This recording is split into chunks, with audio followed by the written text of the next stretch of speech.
사랑하는 성도 여러분, 복되고 좋은 날입니다. 예수님 안에서 같이 이렇게 얼굴 마주하고 하나님 앞에 예배 드리게 해주심을 감사드립니다. 다 같이 사도신경으로 우리의 신앙을 고백합니다.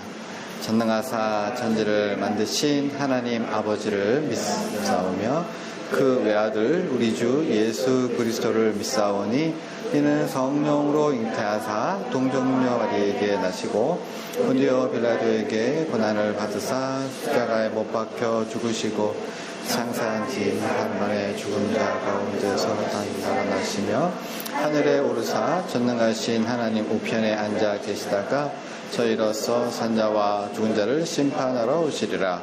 성령을 믿사오며 거룩한 교와 성도가 서로 교통하는 것과 죄를 사하여 주시는 것과 몸이 다시 사는 것과 영원히 사는 것을 믿사옵나이다. 아멘.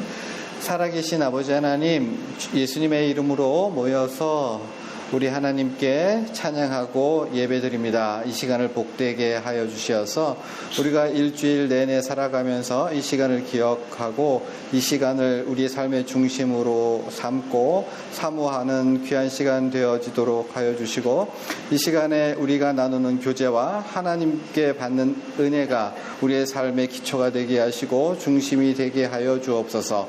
그것을 우리가 힘으로 얻어서 이 세상 살아갈 동안 예수님의 얼굴을 이 땅 가운데 비추는 귀하고 복된 역할을 우리 모두가 잘 감당할 수 있도록 주장하여 주옵소서.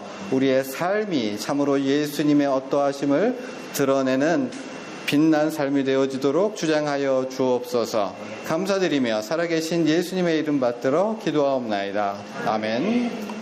아멘. 찬양할게요.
오늘 같이 은혜를 나눌 하나님 말씀은 데살로니가 전서 4장 1절입니다.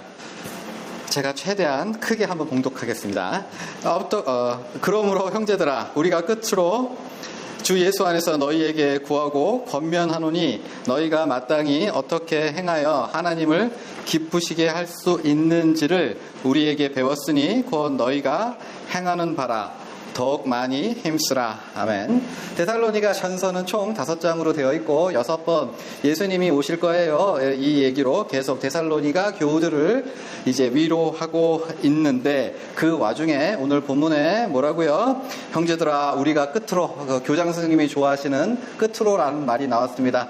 끝으로 이렇게 얘기를 하는 건데, 이제 앞서서 이제 끝으로 이야기를 한다고 해서 없었던 이야기를 새롭게 시작하는 것이 아니라 이미 했었던 얘기를 정리하면서 이거 너무 중요하니까 너희가 특별히 기억해야 돼, 그러한 의미에서 끝으로라는 말을 붙이고, 그리고 이어서 구하고 권면하노니 동사를 2개 더 덧붙여 사용함으로써 야, 내가 진짜 중요한 말을 할 거야. 종말 신앙을 가진 사람은 이렇게 살아야 돼. 그 이렇게의 근거는 뭐예요? 이게 하나님을 기쁘시게 하는 거야. 하나님을 기쁘시게 하는 것이 바로 이것이고, 이건 너무 중요하니까 특별히 좀 기억해 다오 해서 12절까지 이야기를 하고 있는데, 여기서 다음 페이지 넘겨주시면 사도 바울은 3가지 이야기를 합니다. 이게 하나님을 기쁘시게 하는 거지. 첫 번째, 성적 욕망을 제어하라. 그러니까 성적인 거룩함을 지켜라. 형제를 사랑하라. 주어진 일, 너의 일을 충실하게, 근면하게, 성실하게 감당해 내렴. 성적으로 거룩해라. 그리고 형제를 사랑하라. 그리고 너의 주어진 그 사명을, 주어진 일을 하라고 하는 거죠. 정말 신앙 가진 사람은 집 팔고 주식 팔고, 그래서 일상을 벗어나서 어디 가서 흰옷을 입고 예수님 오세요 이렇게 찬양하면서 기다리는 방식이 아니라 뭡니까? 음식하는 사람은 음식점하고, 설거지하는 사람은 설거지하고, 운전하는 사람은 운전, 죽을 때까지 가능하면 할 수 있는 데까지 그 역할을 감당하라고 하는 거죠. 우리가 최선을 다해서 주어진 일상을 성실하게 살아가는 것이 가장 하나님을 기쁘시게 하는 거예요. 하나님을 위해서 하늘에서 별을 따실 필요 없어요. 그 종말 신앙을 기대하는 사람은 스피노자처럼 사과나무를 심을 필요는 없지만 뭐를 해야 된다고요? 주어진 일을 끝까지, 이 땅 가운데 네가 아버지면 아버지, 아들이면 아들, 뭐 버스 운전기사면 버스 운전기사, 너의 직무와 감당할 일을 감당하면 그거를 하나님이 가장 기뻐하신다라고 이야기하고 있어요. 11절 오늘 찾아보진 않았지만 11절 보시면 조용히 자기 일을 하고 일하기를 힘쓰라 이렇게 명령을 하고 있어요. 자기 일을 해라 이렇게만 해도 되는데 이게 중요하니까 그거에 대해 힘써야 돼 이렇게 이제 설명을 하고, 그리고 이유도 밝혀주고 있는데 그 이유를 2가지로 설명해요. 왜 우리가 주어진 일을 잘 감당해야 되느냐. 첫 번째는 외인에 대하여 단정히 행하고, 뭐라고요? 외인을 향하여 단정히 행하고 이렇게 되어 있긴 한데, 문자적으로는요, 외인들을 대하여 적절한 태도로 걷는 것이라고 번역할 수 있는데, 이 의미를 정확하게 설명드리면 뭐냐면, 여러분들이 주어진 일을 성실하고 정직하게 하면 그걸 보고 여러분들을 칭찬할 겁니다. 여러분들에 대한 존경심이 생겨날 겁니다. 그러니까 의사는 뭘 잘해야 돼요? 환자 접어두고 교회 가서 예배 드리는 것은 중요하지만 환자를 저버리고 가시면 안 되고, 의사가 의사로서 충실히 잘 성실하게 최선을 다해서 일하다 보면 이 사람은 의사로 굉장히 훌륭한 의사다. 음식점에 갔는데 서빙을 하고 이제 해주는 것이 너무 서비스가 좋아. 너무 좋아. 그래서 이 사람들이 이 음식점에 오니까 내가 마음이 너무 편하고 음식도 너무 맛있고 기분이 정말 좋습니다 라고 하는 칭찬을 듣는 것, 그것이 하나님을 기쁘시게 하는 것이고, 뿐만 아니라 그렇게 너희가 일을 함을 통해서 수익을 얻어서 너희가 궁핍하지 않게 살도록 하라고, 그리고 그것이 하나님을 기쁘시게 한다고. 물론 우리가 좀 없이 살고 가난하게 살고 해도 하나님은 우리를 기뻐하시겠지만, 그러나 하나님께서는 우리가 이마에 땀을 흘려서 그 소산으로 즐겁게 하나님 주신 아내와 남편과 함께 즐기고 있을 때 그것이 우리도 기쁘지만 그게 그 삶이 하나님께 영광을 돌리고 하나님을 기쁘시게 하는 거다라고 라고 설명을 하고 있어요. 자, 그래서 이제 우리가 예수님을 기다리는 사람으로서 따로 뭘 하려고 할 것이 아니라 그냥 일상을 평범하게 잘 사시면 되는데, 그게 가장 잘 사는 건데, 특별히 이 세 가지 얘기할 때 사도 바울이 여기서 강조점을 두 번째, 세 번째에 두지 않고 이건 단 두 절로 간단하게 처리하고, 첫 번째 성적인 순결, 그러니까 성적인 거룩을 특별히 강조해서 총 6절에 걸쳐서 아주 빠져나갈 구멍이 없게 다소 부담이 되게 이렇게 말씀을 하시는데, 그렇게 이제 사도 바울이 이야기를 하는데, 그 이유를 4가지 근거를 들고 있어요. 보시면 4절에 보면 우리가 그렇게 음란을 버리고 거룩하게 사는 게, 순결하게 사는 게 첫 번째 하나님의 뜻이고, 두 번째 우리가 그렇게 안 살면 하나님께서 반드시 뭐 하신다? 보응하신다, 복수하신다, 심판하신다, 죄값을 치르게 하신다 라고 얘기를 했고, 7절을 보면 다시 그렇게 우리가 순결하게 사는 게 그렇게 난잡하지 않고 이제 온건하게 사는 것이 우리를 부르신 뭐래요? 목적이래요. 부르심의 목적이. 너희가 거룩하게 살기 위해서 우리를 구원해 주시고 부르셨대. 그리고 마지막으로 8번째는 다시 한번 겁을 줘요. 성령을 우리에게 주신 하나님께서 하나님께서 우리에게 성령을 부어주셔서 거룩하게 하시고 구원하여 주셨는데, 그 하나님의 관계, 즉 성령이라고 하는 가장 큰 선물을 우리에게 주신 분, 그 하나님과의 관계를 파괴하는 게 뭐라고? 우리가 박사하는 거.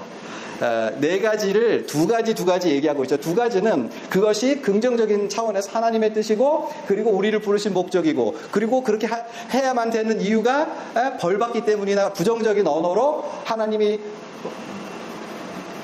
보응을, 이게 모르시는 분이 카톡이었어요. 자, 하나님께서 이 일에 보응을 하시고 하나님과의 관계를 파괴하기 때문에 이것을 막기 위해서, 어떤 목적을 위해서, 어떤 이걸 당하지 않기 위해서 총 4가지로 설명해서, 진짜로 반드시 꼭 하나님 앞에서 성적으로 순결한 삶을 살라고 강조하고 있는데, 물론 당시 이 로마 제국이 성적으로 상당히 좀 문제가 있는 상황이었어요. 이전에 고대 그리스에서는 이제 동성 간의 동성 연애를 굉장히 권장하고, 그것이야말로 진정한 사랑이다라고 플라톤이나 뭐 소크라테스나 이런 철학자들도 다 그렇게 주장을 했고, 로마 시대에는 이제 부부 관계에서 정절에 대한 이야기가 전혀 없지는 않았으나, 노예나 아니면 이제 굉장히 노예나 어떤 이제 그런 직업 여성이나 아니면 제의적으로 상당히 남성이 자기의 쾌락을 추구하는 것에 관대했단 말이죠. 그런 것을 염두에 두고 사도 바울이 이것이 잘 안 지켜지니까 강하게 얘기했다라고 볼 측면도 있지만, 그럼에도 불구하고 사도 바울이 이 말하는 논변을 보면 하나님께서는 아주 강력하게 우리에게 뭘 요구해? 하나님 앞에 이제 성적인 문제, 부부관계에 있어서 거룩을, 순결을 요구하고 있는 거죠. 여기 4절을 보시면 데살로니가전서 4장 4절은 따로 뺐는데, 각각 거룩함과 존귀함으로 자기 안에 대할 줄을 알고 라고 되어 있는데, 이건 약간 이제 성경책 보시면 다르게 번역이 되어 있는 곳도 관주에 있어요. 엄격하게 말하면 이게 문자적으로는요 뭐라고 되어 있냐면, 각각 거룩함과 존귀함으로 자기의 그릇을 컨트롤하라라고 하는 되어 있어요. 그런데 그 자기의 그릇을 이게 아내를 말하는 게 아닐까라고 해서 이제 아내로 이렇게 번역한 게 있는데, 다른 버전이나 그리고 좀 더 우리가 이 용례를 살펴보면 제 판단에는 그렇게 번역하지 말고, 거룩함과 존귀함으로 자기의 몸을 통제할 줄을 알고, 컨트롤할 줄을 알고, 절제할 줄을 알고, 다스릴 줄을 알고로 번역하는 것이 적당한 것 같아요. 하나님께서 우리에게 요구하시는 거룩은 금욕이 아니라 뭐예요? 통제하고 잘 다스리는 거예요. 자기의 욕구가 자기의 인생을, 자기의 삶을 결정하게 할 것이 아니라, 가지고 싶은 것도 많고 만지고 싶은 것도 있고 소유하고 싶고 보고 싶고 굉장히 많은 것이 우리의 탐욕, 욕구를 자극하지만, 거기에서 모든 것이 다 금지된 것이 아니라 그 중에서 통제함을 통해서 그것을 잘 절제로 취할 때, 그것을 하나님께서는 거룩이라고 인정하여 주시는 거예요. 하나님께서 우리를 지으실 목적을 처음에 하나님께서 협의를 하셨어요. 왜? 협의하실 때 뭐라고요? 우리가 지은 이 모든 만물을 다스릴 존재를 짓자. 그리고 지을 때도 너희가 이 땅에 지음을 받은 목적은 다스리고 통제하고 컨트롤하는 것이다 라고 분명히 밝히셨는데, 지극히 당연하게 우리가 생각할 것, 우리가 이 땅에 하나님의 지으심을 받은 존재로서 우리 통제와 다스림의 첫 번째 대상은 우리의 몸이죠. 자기의 욕망과 욕구와 욕청을 하나님의 뜻에 따라서 부정하는 것이 아니라 하나님께서 원하시는 방향, 마치 선악과를 주시고 거기는 넘지 말라 하시고, 그러니까 동상의 모든 나무의 실과를 만끽하고 누리면서 동시에 여기는 하나님께서 금지하셨으니 내가 나를 통제하는 것과 똑같은 방식으로 하나님께서 우리에게 주시는 삶에 만족하면서 감사하면서, 이거는 하나님께서 넘지 말라고 하셨으니 내가 내 몸을, 내 욕구를 통제하겠습니다 라고 살아가는 걸 하나님께서 기뻐하시고 우리에게 복되게 하시고, 그것이야말로 하나님을 기쁘시게 하는 것, 참으로 거룩한 삶일 수 있는 거죠. 그리고 이렇게 통제하지 못하고 자기 자신을 다스리지 못하는 것에 대해서 6절에서는요 뭐라고 설명을 하고 있냐 하면, 이 일에 분수를 넘어서 형제를 해하지 말라고 경고하고 있어요.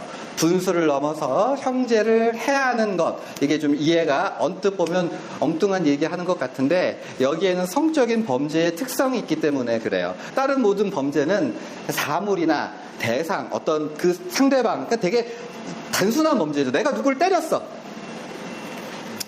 거짓말을 했어, 훔쳤어, 이런 건 죄가 되게 단순해요. 근데 성적인 범죄는 어떻게 이루어져요? 고린도에서 말씀하는 것과 같이 몸에다 짓는 죄예요. 자기 몸에 죄를 짓죠. 그리고 내 몸에만 죄를 져요? 아니요. 상대방의 몸에다 죄를 져요. 그리고 거기에 한 차원이 더 있어요. 뭐예요? 내가 불법적인 어떤 관계를 맺을 때 그 대상의 배우자가 될 사람에 대해서, 나는 얼굴도 모르고 알지도 못하는 사람, 제법 먼 후대의 일이 될 수 있지만 그 사람에 대해서 범죄를 저지르는 거죠. 삼중적인 죄예요. 내 몸, 남의 몸, 그리고 그 여성이건 남성이건 그 사람이 이제 얻을 배우자, 아니면 지금 배우자라든지, 이렇게 다른 죄와는 차원이 다른 죄이기 때문에 너희는 이 성적인 죄의 특성을 바로 이해하고 제발 너희의 몸을 통제하고 다스리고 컨트롤하라고 하는 거죠. 우리가 우리의 욕망을 통제할 때 우리의 몸은 뭐라고요? 하나님을 기쁘시게 하는 도구, 하나님의 기쁨 되시는 거고, 하나님께서 헉 하고 흠양하실 재물이지만, 그러나 통제, 컨트롤 되지 않는 욕망에 의해서 이러저리 휘둘리는 몸은 그 자체로 역겹고 더럽고 하나님의 심판과 하나님께 불쾌함을 주는 도구일 수밖에 없다. 설교를 정리합니다. 사랑하는 여러분, 설교를 정리하는데요, 데살로니가 전서에서 사도 바울은 우리의 육체적 욕망을 부정하지 않고 통제하라, 다스리라, 그렇게 해서 하나님을 기쁘시는 도구가 될 것을 권면하고 있습니다. 예수님을 배울 것을 기다리는 우리들은 일상을 소중하게 여기고, 그리고 우리의 욕망을 잘 통제하고 다스림을 통해서 내가 나를 생각해도 자랑스럽고 사람들이 봐도 멋지고 우리 하나님께도 기쁨이 될 수 있는 그러한 우리가 될 수 있기를 바랍니다. 아멘. 기도하시죠.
성령의 마지막 열매 절제를 우리가 가지기를 소원합니다. 성령께서 우리를 주장하여 주셔서 주님이 기뻐하시고 원하시고 바라시는 대로 우리가 우리의 몸과 마음과 삶을 절제하며 통제하며 주님의 뜻에 복종시켜 살아갈 수 있도록 주장하여 주옵소서.